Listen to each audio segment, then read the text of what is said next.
Bonjour et bienvenue à votre chaîne Bac Sciences Art avec une nouvelle leçon sur le doubleur de tension de Schenkel. Donc le circuit de Schenkel est comme suit. Une tension sinusoïdale d'entrée, un transformateur de rapport de transformation 1 sur N, deux condensateurs et deux diodes et la charge R. Donc et on va raisonner sur les deux alternances. L'alternance négative, on va commencer par l'alternance négative et l'alternance positive. Donc, pendant l'alternance négative, le point A passe au moins. Donc ici, A moins. Et le point B passe au plus. Donc, puisque A passe au moins, on a la diode D2 est bloquée. Donc, D2 est bloqué parce qu'il est polarisé en inverse.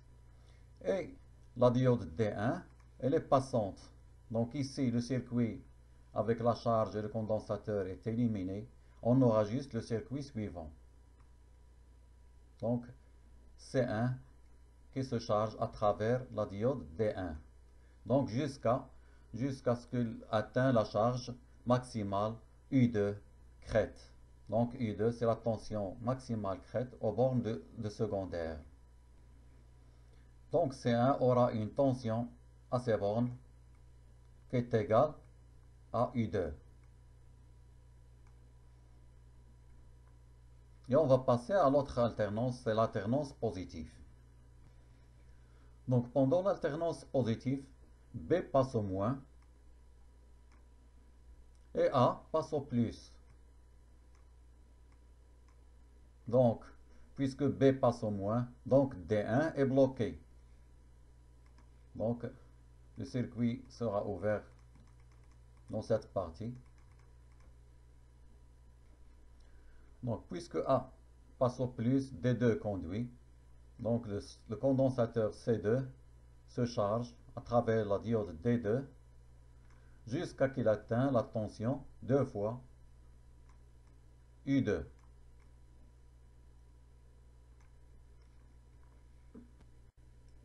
Donc on va utiliser ici la loi de May. Donc la tension aux bornes de condensateur C2 dans l'alternance positive, on a dit qu'il est égal à 2 fois U2. Donc si on applique la loi de May, on a VR, la tension VR, c'est la même, VR aux bornes de la charge, c'est la même aux bornes de condensateur C2, est égale la tension U2 ici aux bornes de C1, puisque C1 est chargé avec la tension crête maximale U2, donc plus tension ici U2 au secondaire du transformateur. Donc est égal à 2 fois U2. Et la tension VR, c'est la tension aux bornes de condensateur. Ils sont en parallèle, donc ils ont la même tension. Donc pour calculer VR en fonction de la tension d'entrée, donc VR en fonction de U1, ou si vous voulez de V efficace.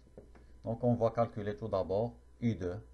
Donc U2 est égal U1, on a dit U1 divisé par le rapport de transformation est égal à N. U1, c'est la valeur efficace, racine carrée de 2, V efficace, divisé par N. D'où VR est égal, on a dit qu'il est égal 2 fois U2, donc 2 racine carrée de 2, divisé par N, multiplié par V efficace. Donc on a dit que le signal d'entrée U1 a une valeur efficace V et une fréquence F. Donc on calcule VR de la manière suivante et on va passer tout de suite à une application numérique. Donc dans l'application numérique suivante, on nous donne les valeurs suivantes. Donc la valeur de tension d'entrée efficace 120 volts. Le rapport de transformation 1 sur 15, donc N est égal à 15. La fréquence 50 Hz. La résistance de la charge 450 ohms. et une tension de renflement crête à crête qui est égale 10% de la tension VR. Et on nous demande de calculer la valeur du condensateur. Et on va prendre ici le condensateur C1, c'est le même que le condensateur C2. Ils ont la même valeur.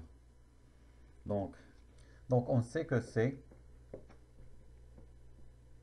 est égal le courant I, donc I qui circule dans la charge, divisé par ER, multiplié par la fréquence F.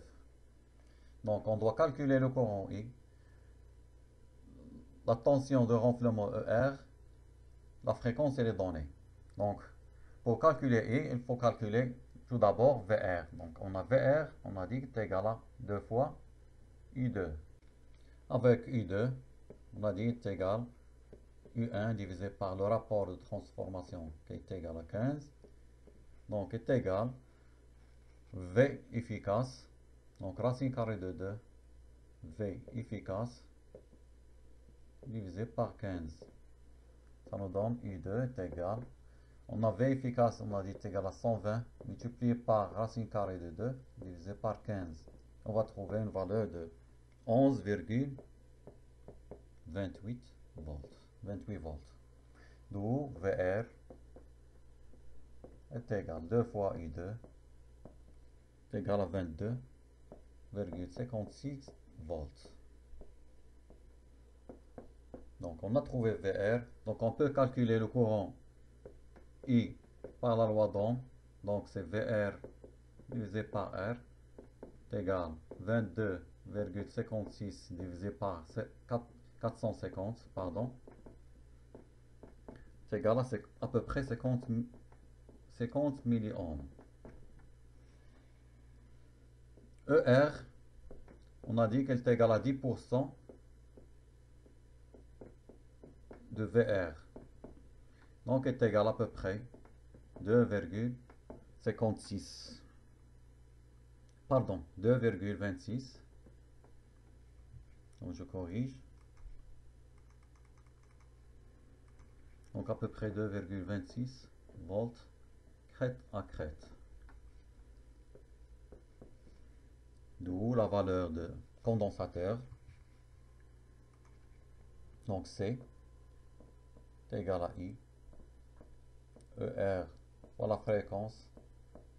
Donc I est égal à 50 multiplié par 10 moins 3 divisé par ER 2,26 multiplié par 50. Donc on va trouver une valeur de 443 microfarad. Donc pour prendre une valeur normalisée, on va prendre une valeur de capacité qui est égale à 470 microfarad. Merci de votre attention. N'oubliez pas de vous abonner à votre chaîne et je vous donne rendez-vous, Inch'Allah, pour une nouvelle leçon. Merci.